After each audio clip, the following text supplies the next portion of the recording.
मोदी जी तुसी तां बाणी सच कर दित्ती।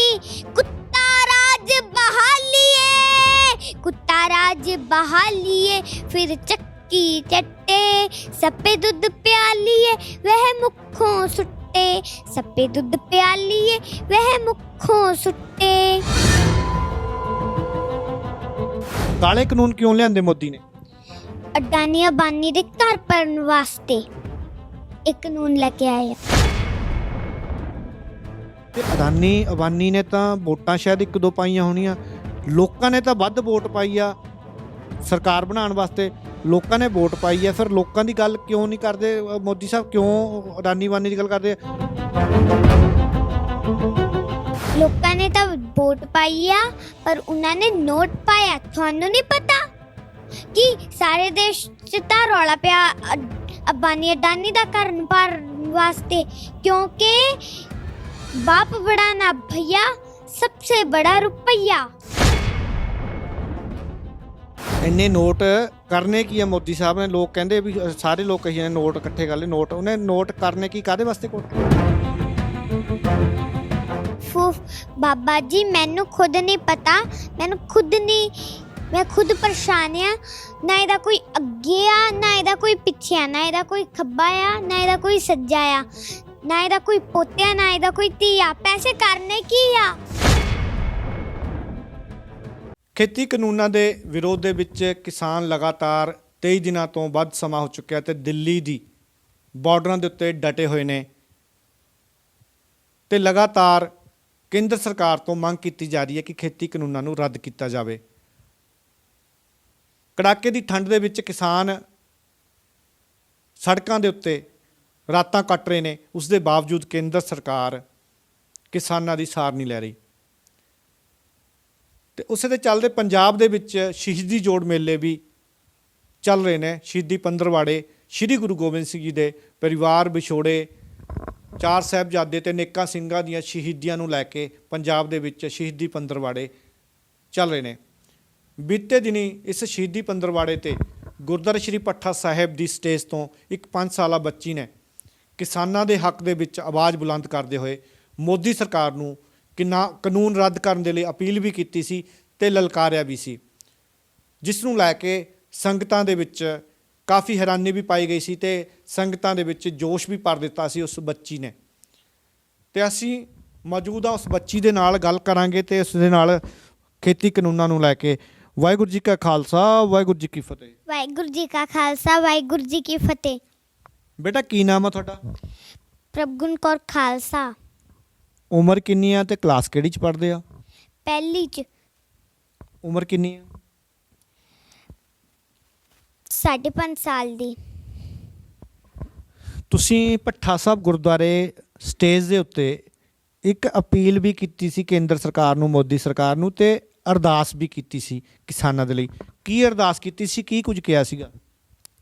ਮੈਂ ਵਾਹਿਗੁਰੂ ਅੱਗੇ ਅਰਦਾਸ ਕਰਦੀ ਹਾਂ, ਜੋ ਕਿਸਾਨ ਵੀ ਦਿੱਲੀ ਮੋਰਚੇ ਵਿੱਚ ਬੈਠੇ ਹਨ ਉਹ ਮੋਰਚਾ ਫਤਿਹ ਕਰਕੇ ਰਾਜੀ ਖੁਸ਼ੀ ਆਪਣੇ ਆਪਣੇ ਘਰਾਂ ਨੂੰ ਵਾਪਸ ਆ ਜਾਣ। ਮੋਦੀ ਜੀ ਤੁਸੀਂ ਤਾਂ ਬਾਣੀ ਸੱਚ ਕਰ ਦਿੱਤੀ। ਕੁੱਤਾ ਰਾਜ ਬਹਾਲੀਏ, ਕੁੱਤਾ ਰਾਜ ਬਹਾਲੀਏ, ਫਿਰ ਚੱਕੀ ਚੱਟੇ, ਸੱਪੇ ਦੁੱਧ ਪਿਆਲੀਏ, ਵਹ ਮੁਖੋਂ ਸੁੱਟੇ, ਸੱਪੇ ਦੁੱਧ ਪਿਆਲੀਏ, ਵਹ ਮੁਖੋਂ ਸੁੱਟੇ। ਬੇਟੇ ਕਿਸਾਨਾਂ ਦੀ ਤੁਸੀਂ ਗੱਲ ਕੀਤੀ ਆ, ਕਿਸਾਨ ਕੌਣ ਹੁੰਦੇ, ਪਤਾ ਤੁਹਾਨੂੰ ਕੌਣ ਆ ਕਿਸਾਨ? ਹਾਂਜੀ, ਕਿਸਾਨ ਦੇਸ਼ ਦਾ ਅੰਨ ਪੈਦਾ ਕਰਦੇ ਆ, ਕਿਸਾਨ ਦੇਸ਼ ਦਾ ਅੰਨਦਾਤਾ ਹੁੰਦਾ ਹੈ। Very good.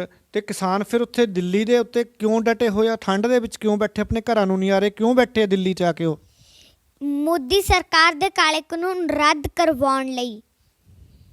ਤੇ ਕਾਲੇ ਕਾਨੂੰਨ ਲਿਆਂਦੇ ਕਿਉਂ ਮੋਦੀ ਸਰਕਾਰ ਨੇ? ਫਿਰ ਸਰਕਾਰ ਤਾਂ ਲੋਕਾਂ ਦੇ ਹੱਕ ਦੇ ਕਾਨੂੰਨ ਲਿਆਂਦੀ ਹੁੰਦੀ ਹੈ, ਲੋਕਾਂ ਦੇ ਜਿਹੜੇ ਲੋਕਾਂ ਦੇ ਫਾਇਦੇ ਵਾਸਤੇ ਹੋਵੇ। ਕਾਲੇ ਕਾਨੂੰਨ ਕਿਉਂ ਲਿਆਂਦੇ ਮੋਦੀ ਨੇ? ਅਡਾਨੀ ਅੰਬਾਨੀ ਦੇ ਘਰ ਭਰਨ ਵਾਸਤੇ ਇੱਕ ਕਾਨੂੰਨ ਲੈ ਕੇ ਆਏ ਆ। ਅਡਾਨੀ ਅੰਬਾਨੀ ਦੇ ਘਰ ਭਰਨ ਵਾਸਤੇ? ਬਹੁਤ ਵੱਡੀਆਂ ਵੱਡੀਆਂ ਗੱਲਾਂ। ਤੇ ਅਡਾਨੀ ਅੰਬਾਨੀ ਨੇ ਤਾਂ ਵੋਟਾਂ ਸ਼ਾਇਦ ਇੱਕ ਦੋ ਪਾਈਆਂ ਹੋਣੀਆਂ, ਲੋਕਾਂ ਨੇ ਤਾਂ ਵੱਧ ਵੋਟ ਪਾਈ ਆ ਸਰਕਾਰ ਬਣਾਉਣ ਵਾਸਤੇ, ਲੋਕਾਂ ਨੇ ਵੋਟ ਪਾਈ ਹੈ, ਫਿਰ ਲੋਕਾਂ ਦੀ ਗੱਲ ਕਿਉਂ ਨਹੀਂ ਕਰਦੇ ਮੋਦੀ ਸਾਹਿਬ? ਕਿਉਂ ਅਡਾਨੀ ਅੰਬਾਨੀ ਦੀ ਗੱਲ ਕਰਦੇ? ਲੋਕਾਂ ਨੇ ਵੋਟ ਪਾਈ ਆ। ਲੋਕਾਂ ਨੇ ਤਾਂ ਵੋਟ ਪਾਈ ਆ ਪਰ ਉਹਨਾਂ ਨੇ ਨੋਟ ਪਾਇਆ। ਤੁਹਾਨੂੰ ਨਹੀਂ ਪਤਾ ਕਿ ਸਾਰੇ ਦੇਸ਼ 'ਚ ਤਾਂ ਰੌਲਾ ਪਿਆ ਅੰਬਾਨੀ ਅਡਾਨੀ ਦਾ ਕਰਨ ਭਰਨ ਵਾਸਤੇ, ਕਿਉਂਕਿ ਬਾਪ ਬੜਾ ਨਾ ਭਈਆ ਸਭਸੇ ਬੜਾ ਰੁਪਈਆ। ਲਓ ਜੀ ਸੁਣ ਲਓ, ਇਹ ਵੀ ਭੇਦ ਖੋਲਤਾ ਅੱਜ ਮੋਦੀ ਸਾਹਿਬ ਦਾ। ਕਹਿੰਦੀ ਬਾਪ ਬੜਾ ਨਾ ਭਈਆ ਸਭਸੇ ਬੜਾ ਰੁਪਈਆ। ਲੋਕ ਪੁੱਛੀ ਜਾਂਦੇ ਵਾਰ-ਵਾਰ, ਕਹਿੰਦੇ ਮੋਦੀ ਸਾਹਿਬ ਨੇ ਪੈਸੇ ਕੀ ਕਰਨੇ ਆ, ਕੀ ਕਰਨੇ ਨੋਟ। ਤਾਂ ਸੁਣ ਲਓ ਇਸ ਛੋਟੀ ਜੀ ਬੱਚੀ ਦੇ ਮੂੰਹੋਂ ਜਵਾਬ। ਬੇਟਾ ਇੰਨੇ ਨੋਟ ਕਰਨੇ ਕੀ ਆ ਮੋਦੀ ਸਾਹਿਬ ਨੇ? ਲੋਕ ਕਹਿੰਦੇ ਵੀ ਸਾਰੇ ਲੋਕ ਕਹੀ ਜਾਂਦੇ ਨੋਟ ਇਕੱਠੇ ਕਰ ਲਏ। ਉਹਨੇ ਨੋਟ ਕਰਨੇ ਕੀ, ਕਾਹਦੇ ਵਾਸਤੇ ਕੱਟੇ? ਉਫ ਬਾਬਾ ਜੀ ਮੈਨੂੰ ਖੁਦ ਨਹੀਂ ਪਤਾ, ਮੈਂ ਖੁਦ ਪਰੇਸ਼ਾਨ ਆ। ਨਾ ਇਹਦਾ ਕੋਈ ਅੱਗੇ ਆ, ਨਾ ਇਹਦਾ ਕੋਈ ਪਿੱਛੇ ਆ, ਨਾ ਇਹਦਾ ਕੋਈ ਖੱਬਾ ਆ, ਨਾ ਇਹਦਾ ਕੋਈ ਸੱਜਾ ਆ, ਨਾ ਇਹਦਾ ਕੋਈ ਪੋਤਿਆ, ਨਾ ਇਹਦਾ ਕੋਈ ਧੀ ਆ। ਪੈਸੇ ਕਰਨੇ ਕੀ ਆ? ਬੇਟਾ ਤੁਸੀਂ ਬਾਕੀ 5 ਸਾਲ ਦੇ ਹੋ 50 ਸਾਲ ਦੇ ਹੋ? ਇੰਨਾ ਛੋਟਾ ਜਿਹਾ ਦਿਮਾਗ ਹੈ, ਇੰਨੇ ਛੋਟਾ ਜਿਹਾ ਦਿਲ ਹੈ, ਕਿੱਥੋਂ ਆਉਣੀਆਂ ਇੰਨੀਆਂ ਗੱਲਾਂ? ਬਸ ਵਾਹਿਗੁਰੂ ਦੀ ਕਿਰਪਾ। ਜਿੱਦਾਂ ਮੇਰਾ ਦਿਲ ਦੇਖਣ ਨੂੰ ਛੋਟਾ ਲੱਗਦਾ ਤੁਹਾਨੂੰ ਉੱਦਾਂ ਬੜਾ ਹੈ। ਜਿੱਦਾਂ ਘਰ ਦੇਖਣ ਨੂੰ ਛੋਟਾ ਲੱਗਦਾ ਉੱਦਾਂ ਅੰਦਰੋਂ ਬਹੁਤ ਬੜਾ ਹੁੰਦਾ। ਬਾਕੀ ਆ ਗਾਗਰ ਦੇ ਵਿੱਚ ਸਾਗਰ ਭਰਿਆ ਹੋਇਆ, ਛੋਟੀ ਜਿਹੀ ਗਾਗਰ ਦੇ ਵਿੱਚ ਪੂਰਾ ਸਾਗਰ ਭਰਿਆ ਹੋਇਆ ਨਾ, ਉਸ ਤਰ੍ਹਾਂ ਹੀ ਪ੍ਰਭ ਹਰ ਗੁਣ ਦੇ ਕੌਰ ਦੇ ਵਿੱਚ ਹੀ ਜਿਹੜਾ ਪੂਰਾ ਸਾਗਰ ਭਰਿਆ ਹੋਇਆ ਗਿਆਨ ਦਾ, ਹੈ ਨਾ? ਹਾਂਜੀ ਗਿਆਨ ਦਾ ਸਾਗਰ ਭਰਿਆ ਹੋਇਆ। ਹਾਂਜੀ ਵੈਰੀ ਗੁੱਡ। ਤੇ ਅੱਛਾ, ਇਹ ਫਿਰ ਛੋਟੇ ਜਿਹੇ ਦਿਲ ਦੇ ਵਿੱਚ ਕਿਸਾਨਾਂ ਦੇ ਪ੍ਰਤੀ ਦਰਦ ਕਿਉਂ ਆਇਆ ਤੁਹਾਨੂੰ? ਜਦ ਮੈਂ ਰਾਤ ਨੂੰ ਰਜ਼ਾਈ 'ਚ ਪੈ ਕੇ ਸੌਂਦੀ ਹੁੰਦੀ ਆ ਨਾ, ਮੈਨੂੰ ਉਹ ਵੀਰਿਆਂ ਦੀ ਯਾਦ ਆਉਂਦੀ ਹੁੰਦੀ ਜਿਹੜੇ ਸੜਕਾਂ 'ਤੇ ਸੁੱਤੇ ਹੁੰਦੇ ਆ। ਫਿਰ ਮੋਦੀ ਨੂੰ ਨਹੀਂ ਦਿਖਦੇ ਉਹ ਜਿਹੜੇ ਸੜਕਾਂ 'ਤੇ ਸੌਂਦੇ? ਮੋਦੀ ਕਿਉਂ ਨਹੀਂ ਸੋਚ ਰਿਹਾ ਉਹਨਾਂ ਵਾਸਤੇ? ਮੋਦੀ ਨੂੰ ਤਾਂ ਅੰਬਾਨੀ ਅਡਾਨੀ ਦਿਖਦੇ, ਉਹਨੂੰ ਹੋਰ ਕੋਈ ਨਹੀਂ ਦਿਖਦਾ। ਕਿਆ ਬਾਤ ਆ। ਤੇ ਅੱਛਾ, ਮੋਦੀ ਸਰਕਾਰ ਝੁਕ ਕਿਉਂ ਨਹੀਂ ਰਹੀ ਕਿਸਾਨਾਂ ਅੱਗੇ? ਕੀ ਲੱਗਦਾ? ਤੂਫਾਨ ਜਿਹੜਾ ਹੁੰਦਾ ਉਹ ਅਗਰ ਦਰਖਤੋਂ ਦੇ ਅਗਰ ਤੂਫਾਨ ਦੇ ਅੱਗੇ ਝੁਕ ਜਾਣ ਤਾਂ ਉਹ ਬਚ ਜਾਂਦੇ ਆ, ਅਗਰ ਨਹੀਂ ਝੁਕਣ ਫਿਰ ਉਹ ਜੜੋਂ ਪੱਟ ਹੋ ਜਾਂਦੇ ਆ।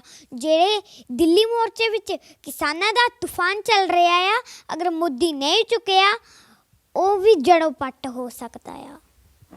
ਕਿਆ ਬਾਤ ਆ। ਕਿੱਡੀ ਵੱਡੀ ਇਸ ਛੋਟੀ ਜਿਹੀ ਬੱਚੀ ਨੇ ਉਦਾਹਰਣ ਦਿੱਤੀ ਆ। ਬੜੇ ਜਿਹੜੇ ਹੈਗੇ ਆ ਸਿਆਣਿਆਂ ਨੂੰ ਵੀ ਜਿਹੜੀ ਹੈਗੀ ਮਾਤ ਪਾਉਂਦੀ ਆ। ਸਰਕਾਰਾਂ ਨੂੰ ਵੀ ਇਸ ਗੱਲ ਨੂੰ ਸਮਝਣਾ ਚਾਹੀਦਾ ਕਿ ਹਨੇਰੀਆਂ ਦੇ ਅੱਗੇ ਉਹੀ ਦਰਖਤ ਟਿਕਦੇ ਨੇ ਜਿਹੜੇ ਝੁਕ ਜਾਂਦੇ ਨੇ। ਜਿਹੜੇ ਨਹੀਂ ਝੁਕਦੇ ਹਨੇਰੀਆਂ ਨੂੰ ਜੜੋਂ ਪੁੱਟ ਦਿੰਦੀਆਂ ਨੇ। ਤੇ ਜਿਹੜੀ ਹਨੇਰੀ ਅੱਜ ਦਿੱਲੀ ਦੇ ਬਾਰਡਰਾਂ ਉੱਤੇ ਕਿਸਾਨਾਂ ਦੀ ਖੜੀ ਹੈ, ਜੇ ਕਿਤੇ ਝੁੱਲ ਗਈ ਉਹ, ਫਿਰ ਬੱਚੀ ਨੇ ਦੱਸ ਹੀ ਦਿੱਤਾ ਕਿ ਕੇਂਦਰ ਸਰਕਾਰ ਨੂੰ ਜੜੋਂ ਪੁੱਟ ਦੇਣਗੀ। ਬੇਟਾ ਕੀ ਲੱਗਦਾ ਜਿਹੜੀ ਜਿੱਤ ਹੋਊਗੀ ਕਿਸਾਨਾਂ ਦੀ? ਇੰਨੇ ਦਿਨਾਂ ਤੋਂ ਪਹਿਲਾਂ ਪੰਜਾਬ ਦੇ ਵਿੱਚ ਧਰਨੇ ਲੱਗ ਰਹੇ ਸੀ 2 ਮਹੀਨਿਆਂ ਤੋਂ, ਹੁਣ 23 ਦਿਨ ਬਾਰਡਰਾਂ ਤੇ ਉੱਤੇ ਡਟੇ ਹੋਏ। ਕੀ ਲੱਗਦਾ ਕਿਸਾਨ ਜਿੱਤੂਗੇ ਕਿ ਮੋਦੀ ਜਿੱਤੂਗਾ? ਕਿਸਾਨ ਜਿੱਤੂਗੇ, ਮੋਦੀ ਹਾਰੂਗਾ। ਨਾ ਡਰਦੇ ਨਾ ਚੁਗਦੇ ਉੱਚੀ ਕਰ ਕਿਰਦਾਰਾਂ ਦੀ, ਕਹਿੰਦੇ ਹੈ ਵੱਢ ਕੇ ਛੱਡਣੀ ਓਏ ਸਮੇਂ ਦੀਆਂ ਸਰਕਾਰਾਂ ਦੀ।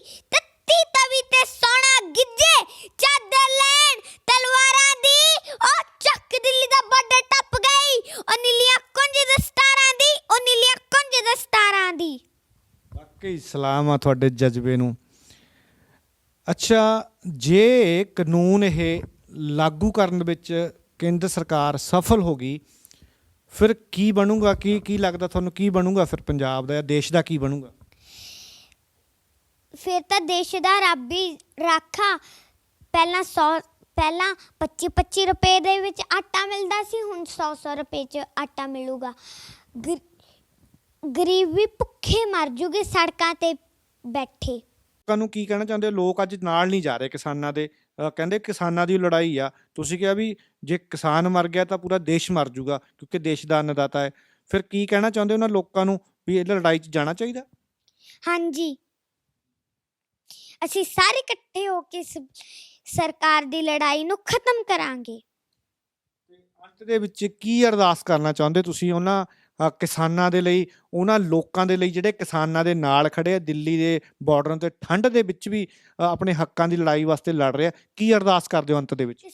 ਕਿਸਾਨ ਜਿੱਤ ਹੋਣ, ਕਿਸਾਨਾਂ ਦੀਆਂ ਮਨ ਦੀਆਂ ਗੱਲਾਂ ਪੂਰੀਆਂ ਹੋਣ। ਮੈਂ ਇਹੀ ਚਾਹੁੰਦੀ ਹਾਂ ਮੋਦੀ ਦੀ ਮਨ ਦੀ ਗੱਲ ਨਾ ਪੂਰੀ ਹੋਵੇ, ਔਰ ਜਿਸ ਰਸਤੇ ਤੇ ਜਾਂਦਾ ਉੱਥੇ ਭਟਕੀ ਜਾਵੇ, ਉਹਨੂੰ ਰਸਤਾ ਨਾ ਮਿਲੇ ਤੇ ਮੋਦੀ ਹਾਰੇ। ਤੇ ਜਿਹੜੇ ਕਿਸਾਨ ਜਾਂਦੇ ਆ ਨਾ ਉਹ ਸਫਲ ਹੋਣ, ਜਾਣ 'ਚ ਸਫਲ ਹੋਣ, ਉਹਨਾਂ ਨੂੰ ਰਸਤਾ ਮਿਲੇ, ਆਪਣੀ ਜਗ੍ਹਾ ਤੇ ਜਾਣ ਦਾ ਰਸਤਾ ਮਿਲੇ, ਆਪਣੀ ਮੰਜ਼ਿਲ ਤੇ। ਤੇ ਕਦੋਂ ਕਦੋਂ ਅਰਦਾਸ ਕਰਦੇ ਹੁੰਦੇ, ਕਿੰਨੇ ਟਾਈਮ ਦਿਨ ਚ ਕਿੰਨੀ ਵਾਰੀ ਅਰਦਾਸ ਕਰਦੇ ਆ ਜਿੱਤ ਵਾਸਤੇ? ਉੱਠਦੇ ਬਹਿੰਦੇ ਸੌਂਦੇ ਉੱਠਦੇ ਸਾਰੇ ਟਾਈਮ ਮੈਂ ਵਾਹਿਗੁਰੂ ਨੂੰ ਯਾਦ ਕਰਦੀ ਹਾਂ ਤੇ ਕਿਸਾਨਾਂ ਨੂੰ ਯਾਦ ਕਰਦੀ ਹਾਂ ਕਿ ਉਹ ਕਿ ਛੇਤੀ ਹੋ ਜਿਵੇਂ ਪੜ੍ਹਾਈ ਵੱਲ ਵੀ ਨਹੀਂ ਜ਼ਿਆਦਾ ਧਿਆਨ ਦਿੰਦੀ ਸੀ।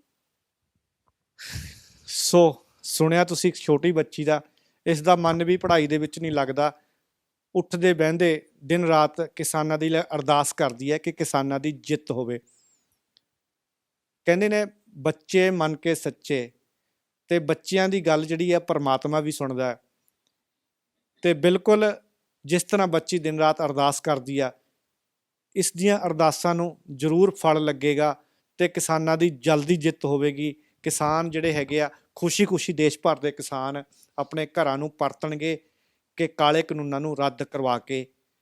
ਤੇ ਅਸੀਂ ਵੀ ਅਪੀਲ ਕਰਦੇ ਹਾਂ ਕੇਂਦਰ ਸਰਕਾਰ ਨੂੰ, ਬੀਜੇਪੀ ਦੀ ਸਰਕਾਰ ਨੂੰ, ਕਿ ਜਿਨ੍ਹਾਂ ਲੋਕਾਂ ਨੇ ਤੁਹਾਨੂੰ ਕੁਰਸੀਆਂ ਦੇ ਉੱਤੇ ਬਿਰਾਜਮਾਨ ਕੀਤਾ, ਤੁਹਾਨੂੰ ਸੱਤਾ ਸੰਭਾਲੀ ਆ, ਉਹਨਾਂ ਲੋਕਾਂ ਦੀ ਆਵਾਜ਼ ਸੁਣੋ, ਉਹਨਾਂ ਲੋਕਾਂ ਦੀ ਗੱਲ ਸੁਣੋ, ਕਿਉਂਕਿ ਅੱਜ ਉਹ ਲੋਕ ਸੜਕਾਂ ਦੇ ਉੱਤੇ ਰੋਲ ਰਹੇ ਨੇ। ਇਸ ਸੰਘਰਸ਼ ਦੇ ਦੌਰਾਨ 20 ਤੋਂ ਵੱਧ ਜਿਹੜੇ ਹੈਗੇ ਆ ਕਿਸਾਨ ਸ਼ਹੀਦ ਹੋ ਚੁੱਕੇ ਨੇ। ਭਾਵੇਂ ਕਾਰਨ ਕੋਈ ਵੀ ਰਹੇ ਹੋਣ, ਪਰ ਸੰਘਰਸ਼ ਦੇ ਦੌਰਾਨ ਅਗਰ ਕੋਈ ਵੀ ਆਪਣੀ ਜਾਨ ਵਾਰਦਾ ਹੈ ਤਾਂ ਉਸਨੂੰ ਸ਼ਹੀਦਾਂ ਦੇ ਵਿੱਚ ਗਿਣਿਆ ਜਾਂਦਾ ਹੈ।